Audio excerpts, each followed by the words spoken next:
very, and then in last one he changed his mind and gave an injection in the left shoulder, something like that, which is not even in the medical record. He just saw that, and details like that. In the control group, no one could give a description of their resurrection.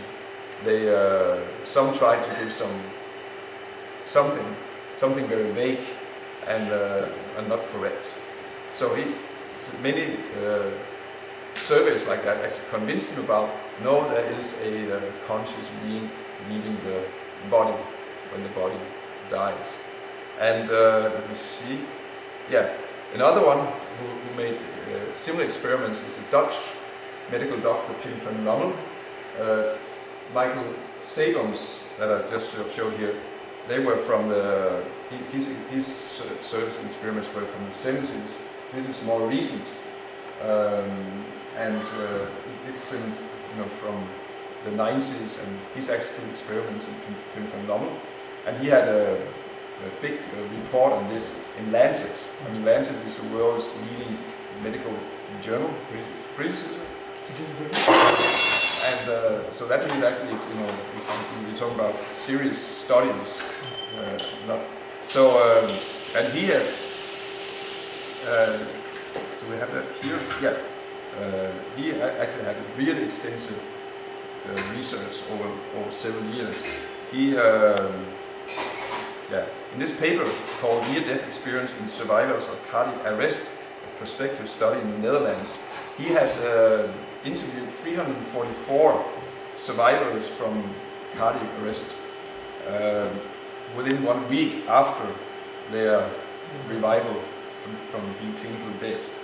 And 62 out of these, or 18%, reported to have remembered something under the clinical death. 7% of them had very deep near-death experiences. And one of them, there was one patient who was telling, there was an incident that he had been brought into the ward and under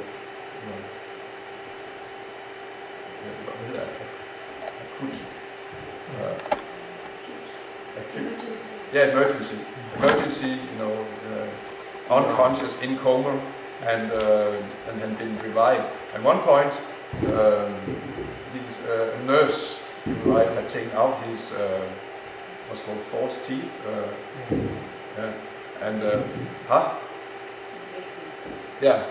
taking them out, and put them in the drawer in the crash cart, isn't it called, the wagon they bring it on, and then he'd gone on and he'd been revived, but then somehow or other he didn't have his teeth anymore, and nobody knew. And then at one point, then he saw that nurse, and then he said, "Oh, she knows where my teeth are. She was the one who put them in the drawer." It was an incident where he said that she knows where that drawer is, where my teeth are. So he documented many incidents like that. So there is actually quite much evidence that there is a conscious being that can leave the body under certain circumstances and be fully conscious outside the body, even though the body is clinically completely dead.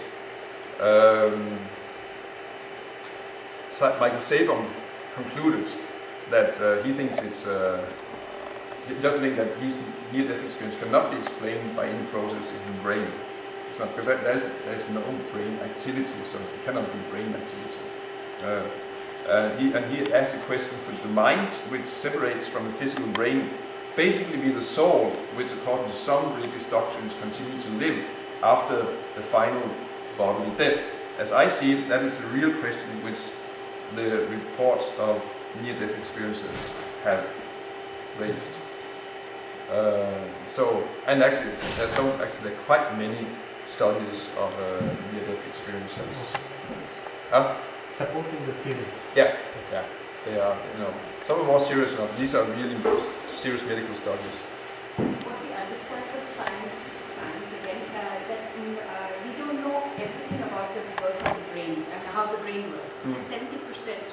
of the functions of the brain is still not known to human beings yet, No. through the eyes of science. Yeah. So that is what some of these experiences are put up, saying that we still have not discovered Yeah. how they can be explained. So, but it just seems very hard to explain all these experiences. Like what was it? The very famous near-death experience, very controlled, was a famous American singer and songwriter. What was her name? Reynolds, something Reynolds. I think she was a country singer or something like that. And she had was in '92.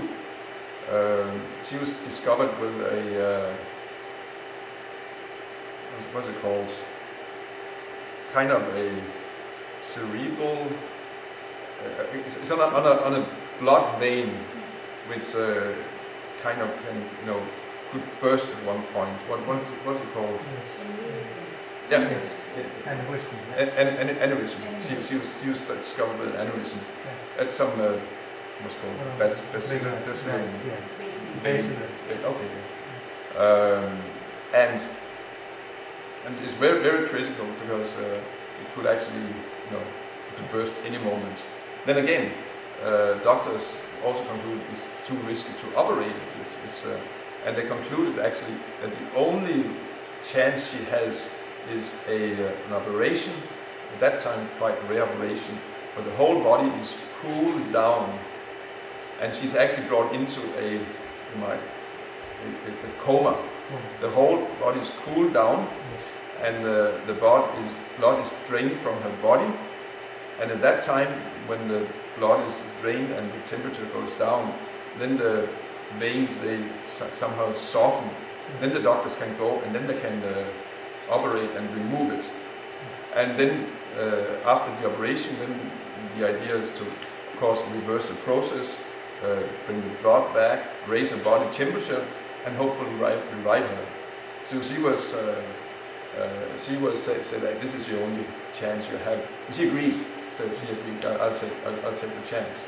So she actually underwent that operation, and it went very well. They actually revived her, the whole process like that. That was just the beginning of the story, because after that, she told that she had observed everything outside her body, and she could go out and see the body. Yeah, she was outside, from a position outside the body. She was out there observing everything, and again, she was giving very amazing details about the whole thing. She was explaining all the instruments, how she was being shaved with a particular shaver and like that.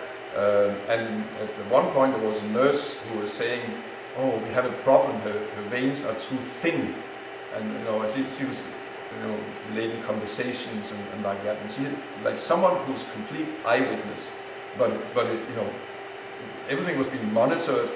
Of course, no brain waves. There was no even blood in the body like that. So that's a very well documented, one of the best documented near-death experiences to date. Pamela Reynolds was her name. She died a few years ago. She survived this operation and she lived another 15 years like that. But then she died some years ago. So and there are many experiences like that. Another interesting experiment along the same line was a Canadian-American psychiatry professor, Ian Stevenson, who died in 2007. And he was a professor and head of the department at the University of Virginia in America. Canadian, but working in America. And his field of study was small children who seemingly remembered or talked about the previous lifetime. Something got interested in actually around 1960, and mainly he came across stories like in women's magazines and like that, and not really in scientific source, but he thought there's too many of these it just can be ignored. And he said, let me try to make some studies. And the first study was actually, he went to Sri Lanka and studied a couple of cases of small children who remembered previous or claims or talked about a previous lifetime, he had been a previous person like that. So he went there and he met with the child's family and relatives and like that. And then he tried to see if he could find some, who was actually that person that the child had, if such a person actually had existed. And if he saw and actually found actually there were persons who corresponded to the description of the child, and that had passed away before the child was born. And not only that, but the child seemingly had no chance, no way to actually get actual knowledge in any normal way. The child, the families were not related or acquainted, and the child couldn't have gotten from books or TV, or in space 1960 in Sri Lanka, there was no TV in Sri Lanka at that time. And so then he started actually over from actually 1960 until he passed away in 2007, in like 45 years. This was just that was his only object of study, and he ended up actually documenting. He says 2,500. It's actually like 3,000 cases where he was able to see there was a previous personality that corresponded to that child's description. It's children in the age like 2 to 4, quite small, just from practically when they begin to talk, and these children are in many cases they're quite disturbed. It's like they don't belong here, and and even in their cases when they say that I'm not from here, you're not my father and mother. They say like that. Or they'll say, when I was grown up, when I was big, when I was living in places like that. They'll say many things like that. And in many cases, the parents, they just brush it off, because children, they say so many things like that. So, but some of these children, they just keep on. It seems obsessed with the idea that he lived before. So then they sometimes are brought to psychiatrists or psychologists. And Stevenson, that way, when cases were brought to psychologists, he got to know about these cases, and he informed all his colleagues, let me get in touch with these children. So he documented 3,000 cases like that, and many of them. You can read some of his books. The first book he wrote about this was called 20 Cases Suggestive of Reincarnation. It was published in the end of the 60s. And there he had some, 20 really good cases. Number from India. I mean, in countries where people accept reincarnation, there are more reported cases like that. But it's not. It's from all over the world. You had cases from South America. You had cases from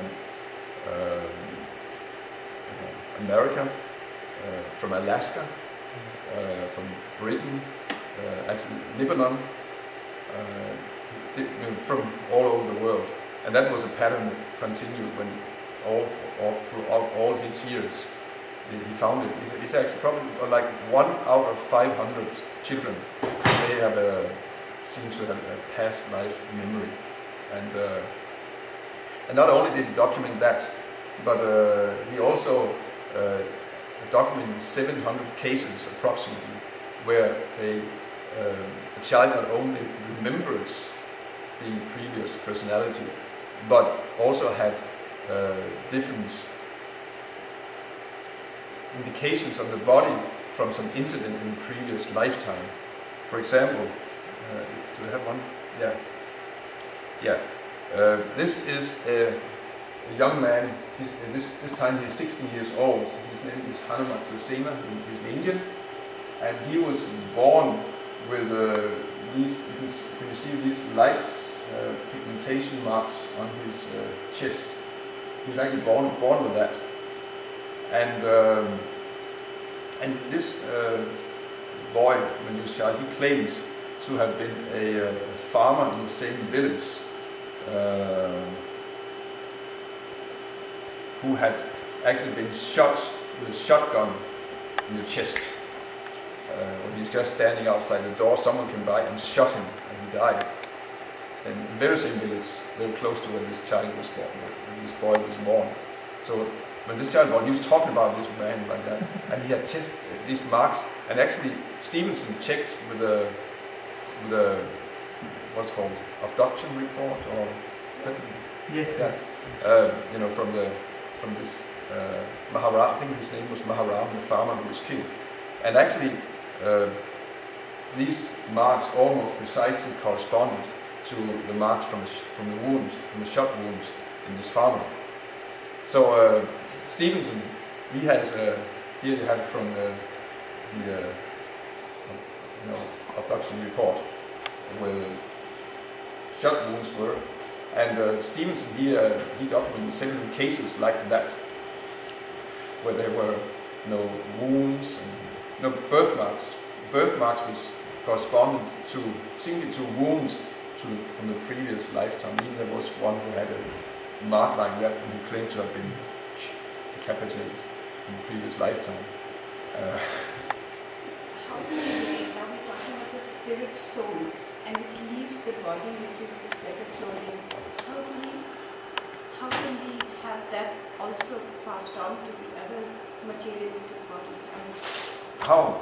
Because the soul, spirit is moving, we get that. Yeah, yeah. Reason, Yeah, I don't know. if you, there might be an answer if you continue a little. Of course, I mean, I can give a shastra, but now we're just looking at material evidence. But let's see is there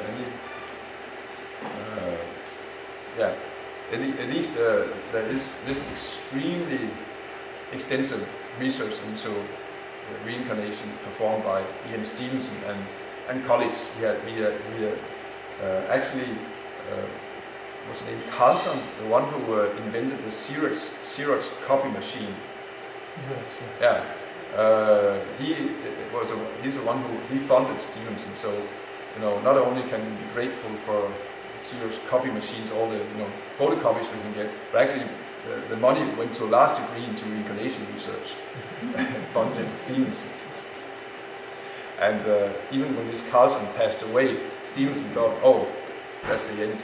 But he had willed a large fortune to continue this research, and that's how. Because this kind of research is generally not funded by universities from the regular sources.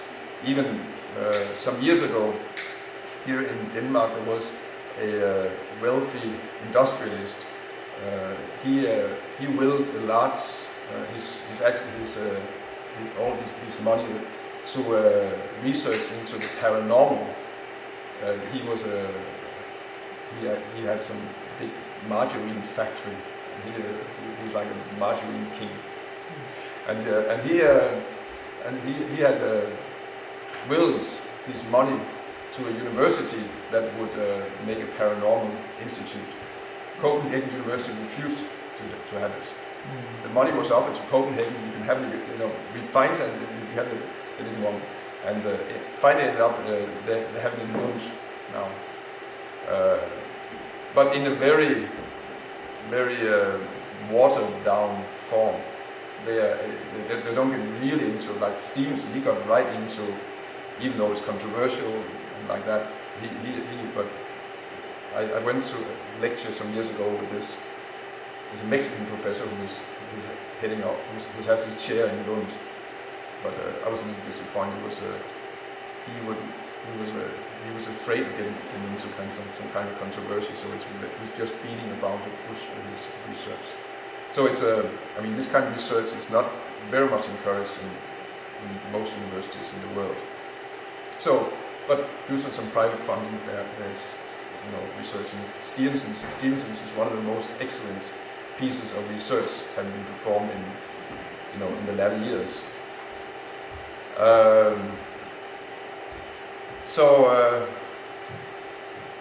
Here now I have a piece of music. Of course, I don't have. Should I take my speaker? It's not so important, but you can. Can you hear? So here's a picture of Mozart, and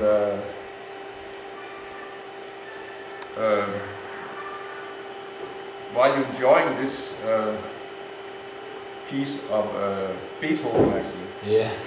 That one. I have my audience just reading. This is Mozart who describes how he's composing music, and he says when I'm in good spirits, or when I drive on going for a walk, thoughts are welling up in my mind as easily as one could imagine. Where do they come from and how do they do it? I do not know. I have nothing. It has nothing to do with me. As soon as I have one theme, another melody appears and connects with the first according to the needs of the composition in its entirety. The composition doesn't come to me in the right sequence with all the different parts completely worked out in detail, which they will be later. But it is in its entirety that my imagination lets me hear it. So that's kind of, and it's discussion on the phenomenon of inspiration. Because you see here, what actually is going on here? What is that inspiration that in Mozart? One could imagine that he would work hard to write his symphonies. Sit down with paper and like that, and try one tune, and it doesn't match with this one, and this way inch his way through, and then finally get something that. But he doesn't. He said no. It just comes like that, inspired. And probably most artists, they have that experience. The writers have that experience, and painters and musicians and like that. They get inspired. Also, scientists have that same experience. Here is another quote from Carl Gauss. He was a famous mathematician in the 1800s, and he's describing how he had been working with some kind of mathematical theorem for actually a long time. Some theorem about whole numbers, and actually been working on, I think, even for years and years, and he somehow couldn't solve it. And then he writes here, finally 2 days ago I succeeded. As a sudden flashlight, the puzzle was solved. I myself cannot say what led me, or what connected what I previously knew with what made my success possible. It's actually, it's part of his description actually how it happened. He was working on this to solve this theory again, but then at one point he just got frustrated, and then he said okay, and then he went on I think some kind of geological field trip, going out, get some fresh air, and find some stones and like that. And then as he was about to just enter up into a carriage, as he stepped, then suddenly the solution was there. And then he said, and he wondered himself, how did that happen? And actually, if you find many descriptions of scientists, there's another. I don't know if we have him here. No. That was a more recent. He was actually a contemporary of Marie and Pierre Curie, and he was one of those who was critical of their spiritistic experiments. But he himself was talking about how inspiration comes from what he called the subliminal self, a higher self than the self, and and seemingly it's it has greater powers, greater intelligence, greater discretion than the normal self. But of course, then because he was a materialist, then he backed away from that conclusion. He said, actually, I for one would hate to accept that. And then he went on to sometimes be like a mechanical model for how a brain could come up with solutions like that. But not really convincing as such, because how to explain music like a Mozart or Beethoven like that as a random process? So actually, well, it is a phenomenon, inspiration. I think we all actually have that. If you think about, sometimes we just get inspiration, and we often think, of course, I'm very intelligent, I'm a genius. But if you think about it, how much did we have to do with us? It's actually that it came. Another phenomenon which is also interesting and related is with instincts in animals. Animals have sometimes amazing instincts and amazing behaviors. For instance, salmons. You might know the salmons are hatched in inward rivers, and then they are, after being hatched, then they flow with the river out into the ocean and grow up and become full-grown salmons. And then for something like 6 years, they're living out in the ocean. And then at the 6th year, then they return to the very same river where they were originally hatched. And then the salmons, actually, you see great flocks of these salmons, like especially in these northern countries. Alaska is famous for that. You have these salmons making their way back up the same rivers, sometimes a couple of thousands kilometers to the very place where they were hatched. And there they themselves lay all their eggs and die. And so it's a pretty amazing thing that, how can they remember which river they came from? How can they recognize it? How can they, here are some maps of some salmons from different parts of the world. Another example, there's so many examples, but we have these migratory animals, birds. Many birds, they migrate long distances. The record holder is the Arctic tern. It's a seagull species, so I think, which is living. Its main habitat is around the Arctic area in the northern hemisphere. But then in the late summer, autumn, like now, then the Arctic terns. They start all flying to the south, and they make it all the way down to Antarctica. And there they are for the winter, or of course that's summer, an Arctic summer, but for this winter here, then they are down there. And then they fly back, except the young ones. They stay there for 3 years in the Antarctic and fly around the Antarctic counterclockwise. And they live down there in that area for 3 years. And then when they're 3 years old, they fly back with the old generation all the way back to the North Pole area and go back to the same place where they were nesting. So that's again, how can they do it? And